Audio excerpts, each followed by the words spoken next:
नमस्कार, आप देख रहे हैं हमारा उत्तराखंड का ये खास बुलेटिन। मैं हूं आपके साथ पूजा सिंह। चलिए रुक करते हैं आज की कुछ खास खबरों का। देहरादून के चक्राता में शहीद केसरी चंद की याद में शहीद मेला आयोजित किया गया। इस खास मौके पर मुख्यमंत्री पुष्कर सिंह धामी ने कार्यक्रम में शिरकत की, साथ ही मंच से संबोधन भी किया। साथ ही उन्होंने क्या कुछ कहा, आइए आपको सुनाते हैं। चंद्र बोस ने आजाद हिंद फौज का गठन किया था, तब उत्तराखंड की वीर भूमि के अनेक सपूत भी मातृभूमि की पुकार पर आगे आए। जौनसार भावर के वीर सपूत शहीद केसरी चंद जी ने भी आजाद हिंद फौज में शामिल होकर भारत की स्वतंत्रता के लिए संघर्ष किया, अपने प्राणों का बलिदान दिया। इंफाल में अंग्रेजों से लड़ते हुए उन्हें गिरफ्तार कर लिया गया। अंग्रेजी हुकूमत ने उन्हें मौत की सजा सुनाई। मात्र 24 वर्ष 6 माह की अल्पायु में अमर बलिदानी केसरी चंद जी ने 3 मई 1945 को हंसते हंसते फांसी के फंदे को चूम लिया और भारत की आजादी का मार्ग प्रशस्त कर दिया। भाइयों बहनों, आजादी का मार्ग दिखा दिया। उनका ये बलिदान न केवल उत्तराखंड बल्कि समस्त देशवासियों की स्मृतियों में सदैव अमर रहेगा और आने वाली पीढ़ियों के लिए वो हमेशा अनंत प्रेरणा के स्रोत रहेंगे। भाइयों बहनों, उत्तराखंड की पवित्र भूमि हमेशा वीरों की भूमि रही है। चाहे वो स्वतंत्रता संग्राम की लड़ाई हो, चाहे देश की सीमाओं की रक्षा करनी हो, उत्तराखंड के वीर सपूतों ने हमेशा आगे आकर अपने प्राणों की आहुति दी है और हमेशा भारत मां का मान सम्मान और स्वाभिमान बढ़ाने का काम किया है। परंतु दुर्भाग्यवश पूर्ववर्ती सरकारों ने उनके कार्यकाल में हमारे स्वतंत्रता संग्राम सेनानियों को वो उचित सम्मान नहीं मिल सका जिसके वो वास्तविक हकदार थे। लेकिन आज पूरे देश के अंदर आदरणीय प्रधानमंत्री श्री नरेंद्र मोदी जी के नेतृत्व में स्वतंत्रता संग्राम की ऐसी कई गौरवशाली गाथाओं को देश की आने वाली पीढ़ियों को पुनः स्मरण कराने के लिए कई स्मारकों का, कई संग्रहालयों का आज निर्माण करवाया जा रहा है, जिससे कि उनकी स्मृति चिरकाल तक स्थायी रहे, चिरकाल तक उनका स्मरण होता रहे। हम जहां एक और स्वतंत्रता संग्राम के सैनिकों की स्मृति में सड़कों का, विद्यालयों का और अनेक संस्थानों का नामकरण कर रहे हैं, वहीं शहीद स्मारकों के निर्माण और संरक्षण की दिशा में भी हम व्यापक रूप से काम कर रहे हैं। हमारी सरकार ने प्रदेश में स्वतंत्रता संग्राम के वीर सेनानियों और मां भारती की रक्षा में अपने प्राणों की आहुति देने वाले वीर सैनिकों के कल्याण के लिए, उनके परिवारों के लिए भी अनेक योजनाओं की शुरुआत की है। आज जहां एक और स्वतंत्रता संग्राम सेनानियों के आश्रितों को स्वास्थ्य सेवाओं और आवासीय योजनाओं में, अन्य योजनाओं में प्राथमिकताएं दी जा रही हैं, वही शहीदों के आश्रितों को मिलने वाली जो अनुग्रह राशि है उसको 10 लाख रुपए से बढ़ाकर हमने 50 लाख रुपए का प्रावधान कर दिया है। इसके साथ ही हमने बलिदानियों के परिवार के एक सदस्य को सरकारी नौकरी में समायोजित करने का भी निर्णय लिया है और सरकारी नौकरी के लिए आवेदन करने की जो अवधि पहले मात्र 2 वर्ष की होती थी, उस अवधि को बढ़ाकर 5 वर्ष कर दिया है। अब 5 वर्ष तक उनके परिवार के लोग आवेदन कर सकते हैं। यही नहीं, हम प्रदेश में बलिदानियों के आश्रितों को नौकरी पूर्व प्रशिक्षण तथा पुत्री विवाह अनुदान जैसी अनेक योजनाएं आज संचालित कर रहे हैं। साथ ही स्वतंत्रता संग्राम सेनानियों और उनकी वीरांगनाओं, विधवाओं के साथ साथ द्वितीय विश्व युद्ध में के वीरांगनाओं और वेटरन्स की पेंशन में भी बढ़ोतरी की गई है। इसके अतिरिक्त राज्य में वीरता पुरस्कार प्राप्त करने वाले सैनिकों और पूर्व सैनिकों हेतु सरकारी बसों में यात्रा की निःशुल्क व्यवस्था का प्रावधान करने के साथ साथ सेवारत व पूर्व सैनिकों को 25 लाख रुपए तक की संपत्ति खरीद पर स्टाम्प ड्यूटी में 25% की छूट भी प्रदान की जा रही है। इतना ही नहीं भाइयों बहनों, आज मैं इस अवसर पर आप सबके समक्ष यह भी कहना चाहता हूं, हमने राज्य हित में अनेक ऐतिहासिक निर्णय लिए हैं जिन्हें पूर्व की सरकारों ने अपने राजनीतिक स्वार्थ के कारण ठंडे रास्ते में डाल दिया था। आज देवभूमि उत्तराखंड को पूरे देश में ये गौरव प्राप्त हो गया है कि देश की आजादी के बाद सबके लिए समान नागरिक संहिता का कानून देवभूमि उत्तराखंड में लागू हो गया है। भाइयों बहनों, वहीं प्रदेश में हमने देश का सबसे प्रभावी नकल कानून लागू किया है और ये नकल कानून लागू होने के बाद एक भी नकल का मामला सामने नहीं आया है। भाइयों बहनों, गरीब माता पिता के बेटे बेटियों को आज योग्यता, क्षमता और प्रतिभा के आधार पर नौकरी मिलनी प्रारंभ हो गई है। उनका आत्मविश्वास लौटा है, उनके माता पिता का आत्मविश्वास लौटा है। और मैं प्रदेश के हर एक जनपद में गया हूं, मैंने देखा है कोई जनपद ऐसा नहीं है जिस जनपद से हमारे बेटे और बेटियां, हमारे भाई बहन जो परीक्षाओं की तैयारियां पिछले कई वर्षों से कर रहे थे, उन सबको चयन का अवसर मिला है। और नकल कानून आने के बाद जिस प्रकार से पारदर्शिता सुनिश्चित हुई है, 22,000 से भी अधिक नौकरियां पिछले 3 सालों में हमारे नौजवान युवा भाई बहनों को मिलने में सफलता प्राप्त हो गई है। भाइयों बहनों, इसके अलावा हमारी सरकार देवभूमि उत्तराखंड के सांस्कृतिक मूल्यों और डेमोग्राफी को सुरक्षित रखने के लिए भी पूरी तरह से संकल्पबद्ध होकर काम कर रही है। इसी संकल्प को आगे बढ़ाते हुए हमने प्रदेश में लैंड जिहाद, लव जिहाद और थूक जिहाद जैसी घृणित मानसिकताओं के खिलाफ कड़ी कार्रवाई सुनिश्चित की है। साथ ही हमने प्रदेश में एक सख्त धर्मांतरण का कानून भी लागू किया है। इतना ही नहीं भाइयों बहनों, प्रदेश के अंदर लंबे समय से एक मांग उठती आ रही थी कि प्रदेश में एक सशक्त भू कानून होना चाहिए। हमने जन भावनाओं के अनुरूप अभी जो हमारा विधानसभा का सत्र संपन्न हुआ, उसमें प्रदेश के अंदर एक सशक्त भू कानून भी लागू कर दिया है भाइयों बहनों। और माननीय राज्यपाल महोदय ने भी हमको इसमें स्वीकृति प्रदान कर दी है कल ही। भाइयों बहनों, हमारी सरकार विभिन्न योजनाओं के माध्यम से जौनसार भाबर क्षेत्र के समग्र विकास को सुनिश्चित करने के लिए पूर्ण प्रतिबद्धता के साथ काम कर रही है। हम इस क्षेत्र को एक पर्यटन स्थल के, एक प्रमुख पर्यटन स्थल के रूप में विश्व पटल पर स्थापित करने के लिए कई महत्वपूर्ण योजनाओं पर काम कर रहे हैं। जहां हम एक और हनोल में मास्टर प्लान बनाकर 120 करोड़ रुपए की लागत से श्री महासू देवता मंदिर परिसर के विकास एवं पुनर्निर्माण का कार्य कर रहे हैं। वहीं विकासनगर के निकट हरिपुर में यमुना मैया के तट पर जमुना कृष्ण धाम भी विकसित किया जा रहा है। आने वाले समय में हरिपुर में भी हरिद्वार ऋषिकेश की तर्ज पर भव्य एवं दिव्य सुंदर घाट होंगे, जिन पर प्रत्येक शाम को मां यमुना जी की आरती संपन्न हुआ करेगी। इन सभी कार्यों के धरातल पर उतरने के पश्चात पूरे क्षेत्र में तीर्थाटन और पर्यटन को नया आयाम मिलेगा, जिससे न केवल स्थानीय अर्थव्यवस्था को बल मिलेगा, बल्कि क्षेत्रवासियों के रोजगार और स्वरोजगार और आजीविका के भी नए अवसर उनको प्राप्त होंगे। भाइयों बहनों, आज के इस अवसर पर अभी मुझे समिति के अध्यक्ष जी ने जो एक पत्र यहाँ पर पढ़ा है, निश्चित रूप से, और यहाँ पर हेलीपैड की भी मांग है, उस मांग को भी हम लोग जल्दी ही पूरा करने वाले हैं। उसकी भी डीपीआर बना ली गई है, एक मांग पत्र भेजा है, मैं उसका भी पूरी तरह से परीक्षण करवा लूंगा और जल्दी ही हमारा प्रयास होगा कि ये जो मेला जहां पर लगता है, इस मेले परिसर को एक मास्टर प्लान बनाकर एक अच्छे पर्यटन स्थल के रूप में विकसित किया जाए, जिससे कि आने वाले वर्षों में हमारी नई पीढ़ी शहीद केसरी चंद जी के जीवन से प्रेरणा लेकर राष्ट्रभक्ति के क्षेत्र में, समाज के क्षेत्र में काम करने के लिए प्रेरित हों।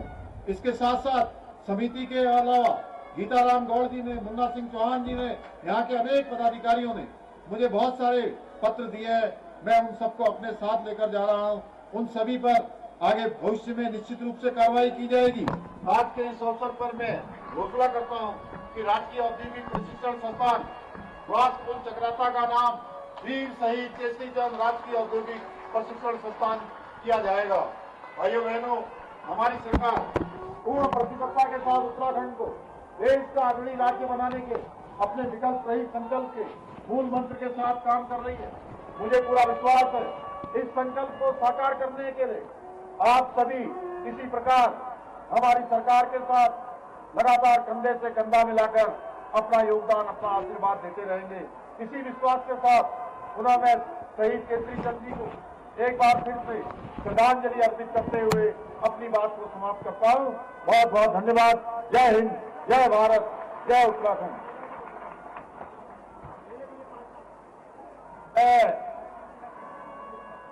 मुझे कुछ सारे पत्र दिए हैं, उसमें राजकीय मेला भी है और मैं आज इस अवसर पर 5 लाख रुपए की घोषणा इस मेले के अनुदान के लिए करता हूं। बहुत बहुत धन्यवाद।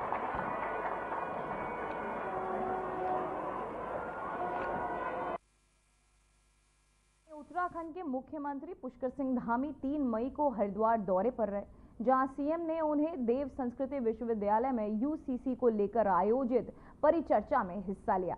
इस मौके पर सीएम धामी ने पहलगाम में हुए आतंकी हमले को लेकर कहा कि हमारे प्रधानमंत्री के नेतृत्व में हमारे सशस्त्र सुरक्षा बल उन राक्षसों का अंत करेंगे जो कायराना घटना घटित हुई है। देखिए, आज भारत बहुत सशक्त है और पूरी दुनिया का हमारे प्रधानमंत्री जी के नेतृत्व में भारत को आतंकवाद के खिलाफ लड़ने के लिए साथ मिल रहा है। कोई देश ऐसी गलती नहीं करने वाला है और हमारे प्रधानमंत्री जी के नेतृत्व में हमारे देश की सेना, हमारे सशस्त्र सुरक्षा बल उन राक्षसों का अंत करेंगे जिन्होंने कायराना जो काम किया है, कायराना जो घटना घटित हुई। तो वहीं 30 अप्रैल को 4 धाम यात्रा प्रारंभ हो चुकी है। गंगोत्री, यमुनोत्री और केदारनाथ मंदिर के कपाट पहले ही खुल चुके हैं। अब 4 मई की सुबह 6 बजे बद्रीनाथ धाम के कपाट खुलने वाले हैं। भगवान बद्री विशाल की उत्सव पालकी बद्रीनाथ धाम पहुंच चुकी है। भगवान बद्री विशाल के मंदिर को गेंदे के फूलों से सजाया जा रहा है। वहीं सीएम पुष्कर सिंह धामी ने भी विस्तार से जानकारी दी है।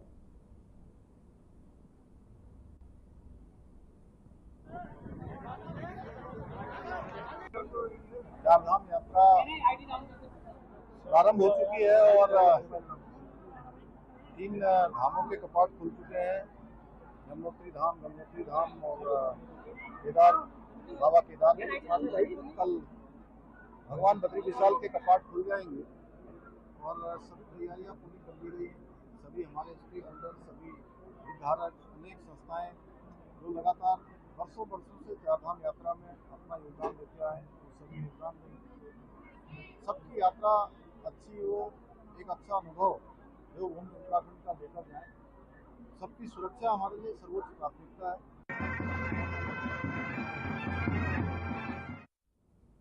तो वहीं मुख्यमंत्री पुष्कर सिंह धामी ने शासकीय आवास पर नेपाल प्रांत के मुख्यमंत्री कमल बहादुर शाह से मुलाकात की। इस दौरान नेपाल से आए 10 सदस्यों की प्रतिनिधिमंडल मौजूद रहा। नेपाल के सीएम ने सम्मानित मंत्रीगणों व अधिकारियों के साथ भेंट की। इस अवसर पर भारत और नेपाल से संबंधित विभिन्न सामाजिक विषयों पर चर्चा की गई। सोशल मीडिया पर सीएम धामी ने पोस्ट साझा कर जानकारी दी है कि भारत और नेपाल के लोगों के बीच सांस्कृतिक, धार्मिक और सामाजिक दृष्टिकोण से गहरी समानता देखने को मिलती है। दोनों देशों की परंपराएं, रीति रिवाज, भाषा, खान पान और जीवन शैली में कई तरह की समानता है जो वर्षों से आपसी जुड़ाव और विश्वास को मजबूत करती रही है। यही कारण है कि भारत और नेपाल के संबंध केवल राजनीतिक या भौगोलिक नहीं बल्कि भावनात्मक और सांस्कृतिक गहराई से जुड़े हुए हैं।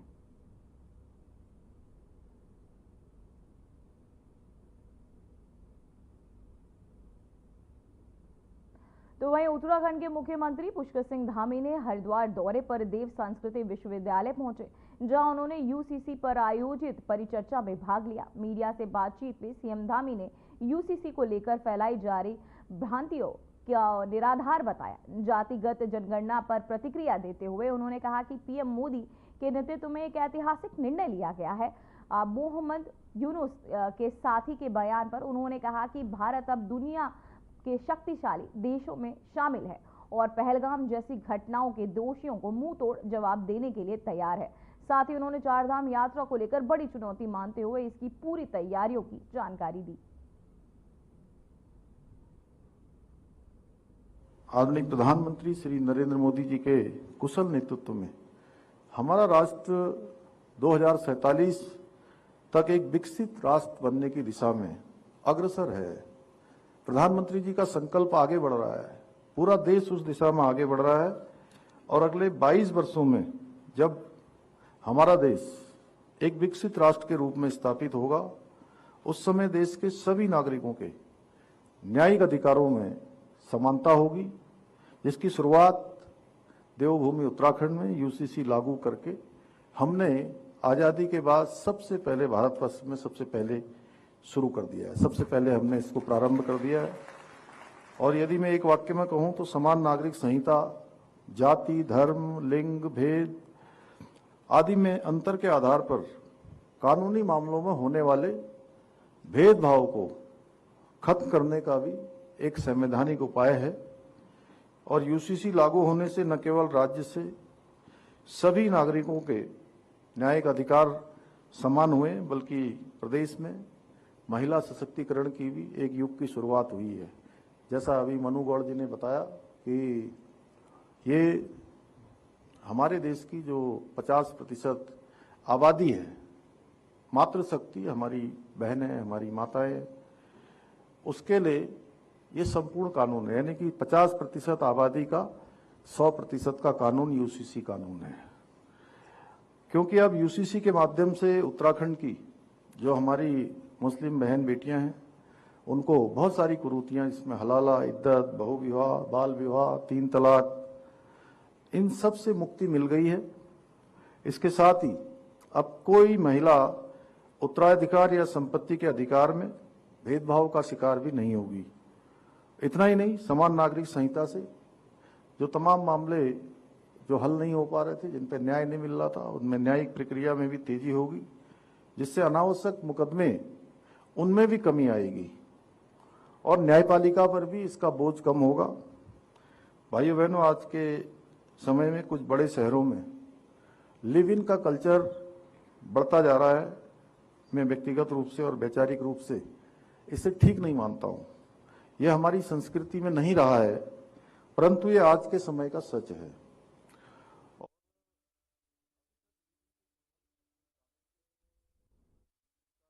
आज उत्तराखंड को एक ऐतिहासिक बहुत दुखद है ये, और हम जिन लोगों के इसमें प्राण गए हैं उन सभी को भगवान अपने श्री चरणों में स्थान दे, और उनके परिवार के लोगों को इस सामने जो ये दुखद घटना हुई है, उनके समय एक दुख का समय आया है, भगवान उनको शक्ति दे। और प्रधानमंत्री जी के नेतृत्व में लिया गया बहुत ऐतिहासिक निर्णय है, और सभी निर्णय प्रधानमंत्री जी के ऐतिहासिक है, उसमें से ये जातीय जनगणना। तो वहीं नैनीताल में नाबालिग से दुष्कर्म के मामले को सीएम धामी ने गंभीरता से लिया। मुख्यमंत्री पुष्कर सिंह धामी ने पीड़िता के परिवार से फोन पर बात कर उन्हें ढाढस बंधाया। मुख्यमंत्री ने परिवार को हर संभव सहायता देने का आश्वासन भी दिया।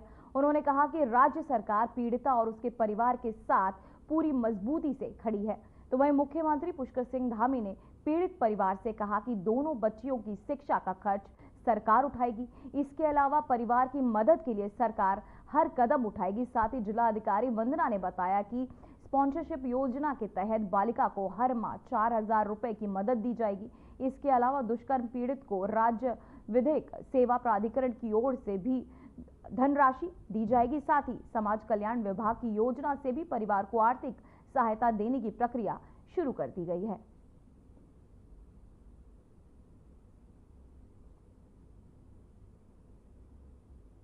तो वहीं देहरादून में बीजेपी पार्षद के पति संजय नौटियाल की स्थानीय लोगों के तहत पिटाई का वीडियो सामने आया है। बता दें कि घटना वाहन टक्कर के बाद बहस और मारपीट से शुरू हुई, वहीं बाद में पुलिस की मौजूदगी में मामला सुलझा। स्थानीय लोगों ने की पिटाई, वाहन टक्कर के बाद हुई मारपीट।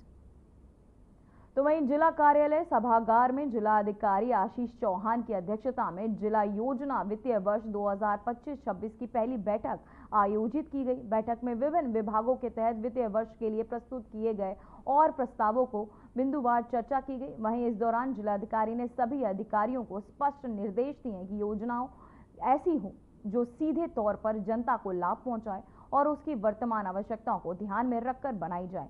इस दौरान सभी ने अपने विभागों की वर्तमान स्थिति, पूर्ववर्ती योजनाओं की प्रगति और आगामी आवश्यकताओं के संबंध में आपको बताते चले कि जानकारी साझा की है। वहीं बैठक में जिलाधिकारी ने गत वर्ष में विभागों की आवंटित धनराशि और उसके उपयोग की समीक्षा की। साथ ही आपको बताते चले कि निर्देश दिया है कि प्रत्येक विभाग विगत वर्ष किए गए कार्यों का आउटकम तैयार कर प्रस्तुत करें ताकि योजनाओं की उपयोगिता का सही मूल्यांकन हो सके। साथ ही उन्होंने कहा कि हमारा लक्ष्य सिर्फ धनराशि आवंटित करना नहीं, बल्कि ये सुनिश्चित करना है कि प्रत्येक योजना का सीधा लाभ जनता को मिले। जो शासन के निर्देश है उस क्रम में जल्दी से जल्दी जुलाई माह को जो पास करवाया जाना है, तो इसमें आउटले फाइनलाइज किए जाने के लिए बैठक की गई थी और उसमें जो हमारा बजटरी साइज है वो 119.99 करोड़ का पिछली बार पे रखा गया। अभी विभिन्न विभागों से प्रस्ताव मांगे गए और कुछ विभागों की डिमांड्स में जो चेंजेस होने वो सारी चीज़ें एक बार इनकॉर्पोरेट की जा रही है और मुझे उम्मीद है कि जल्दी हम आउटले ऑनरेबल सीएम सर जो कि हमारे प्रभारी मंत्री भी हैं उनके माध्यम से पास करेंगे। तो वहीं ऊधम सिंह नगर के सितारगंज क्षेत्र में ग्राम नकटपुरा, सरकंडा और हल्दुआ, सावेपुर, विथा, अकबरपुर गांव के किसानों ने बैगुल जायशम में अपर बैगुल में छोड़े गए पानी से हो रही दिक्कतों को लेकर सितारगंज उप जिला अधिकारी और अधिशासी अभियंता सिंचाई खंड को संयुक्त रूप से एक शिकायती पत्र सौंपा है। इस शिकायती पत्र में लिखा है कि सितारगंज क्षेत्र के किसान वर्तमान समय में अपर बैगुल फीडर में जलाशय छोड़े गए पानी से किसान काफी दिक्कतों का सामना करना पड़ रहा है। साथ ही ज्ञापन में लिखा गया कि यदि समय रहते जलाशय के पानी को नहीं रोका गया तो धान की फसल की बुआई के समय पानी की कमी हो जाती है और धान की फसल को सुचारू रूप से पानी न मिलने के कारण किसानों को काफी दिक्कतों का सामना करना पड़ता है। साथ ही किसानों ने ज्ञापन सौंपकर जल्द से जल्द बैगुल फीडर से छोड़े गए पानी को रोकने की मांग की है।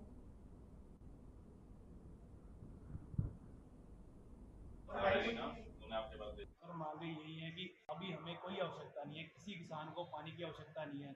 अगले महीने से आवश्यकता है, जब से धान की बुआई वगैरह शुरू होगी। इन्होंने बेमौसमी पानी इतना छोड़ रखा है कि नहरों में खेत तक नहीं जुड़ रहे, ओवरफ्लो हो रही है नहरें और मच्छी के चक्कर में सबको परेशान कर रहे हैं। हम आज 5-6 गाँव के ग्रामवासी आ चुके हैं यहाँ पर। हमने एसडीएम साहब को ज्ञापन दिया। उस ज्ञापन में हमारा सबसे जो मेन रूप से प्रावधान है वो ये है कि जो अनावश्यक रूप से पानी छोड़ा जा रहा है, जिसकी अभी ज़रूरत नहीं है पानी की, हमें पानी की जरूरत पड़ेगी जब धान की बुआई होती है। तो पिछले 2 सालों से ऐसा ही लगातार जो नहर के अधिशासी अधिकारी हैं लगातार पानी छोड़ दे रहे हैं, जिससे किसान इतने ज़्यादा परेशान हो रहे हैं कि धान की फसल लगातार बुआई के टाइम खराब होती जा रही है। तो वहीं अब आने वाले समय में अब पर्यटकों को ग्रीन टैक्स देना पड़ सकता है। दरअसल उत्तराखंड सरकार अन्य राज्य से प्रवेश करने वाले वाहनों पर ग्रीन टैक्स लगाने की योजना पर काम कर रही है। सूत्रों की माने तो उत्तराखंड सरकार ने ग्रीन टैक्स का एक प्रस्ताव केंद्र को भेजते हुए सलाह मांगी है। माना जा रहा है कि जल्द ही उत्तराखंड में प्रवेश करने वाले बाहरी वाहनों से ग्रीन टैक्स की वसूली की जाएगी। वहीं इस बारे में उत्तराखंड गढ़वाल कमिश्नर ने बताया कि सरकार जो निर्णय लेगी उसका पालन किया जाएगा। जानकारी के अनुसार इलेक्ट्रिक सीएनजी राज्य के नंबर प्लेट वाले वाहनों को ग्रीन टैक्स से छूट होगी। इसके अलावा सरकारी वाहनों, दमकल गाड़ी और एम्बुलेंस जैसे वाहनों से भी ग्रीन टैक्स नहीं वसूला जाएगा।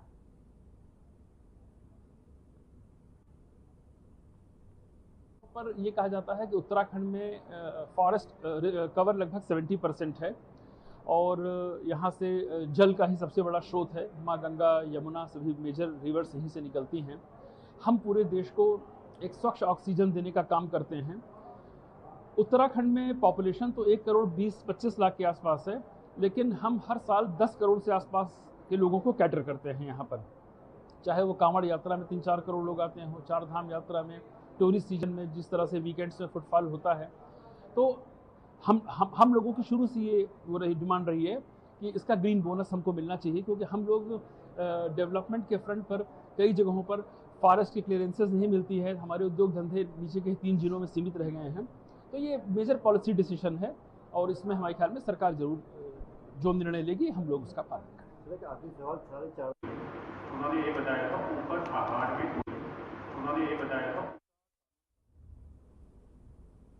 तो वहीं रुड़की सिविल लाइंस कोतवाली इलाके में टोटा एहतमाल गांव में 2 पक्षों में रास्ते की भूमि को लेकर विवाद हो गया, जिसमें एक पक्ष ने दूसरे पक्ष पर घर में घुसकर हमला कर दिया, जिससे 2 महिलाएं सहित 4 लोग घायल हो गए, जिन्हें सिविल अस्पताल में उपचार के लिए लाया गया है।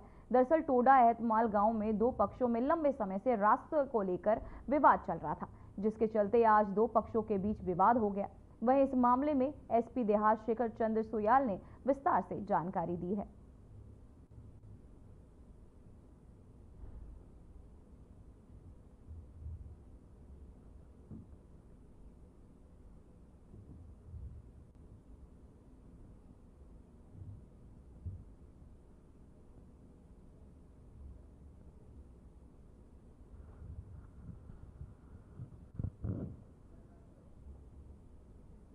एक पक्ष ने दूसरे पक्ष पर किया हमला, 2 महिलाओं सहित 4 लोग घायल।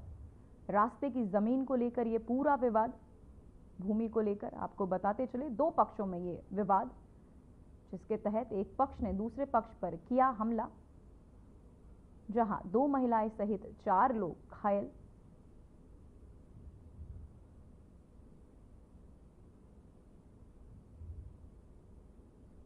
फिलहाल खबरों में बस इतना ही। मुझे दीजिए इजाजत। नमस्कार।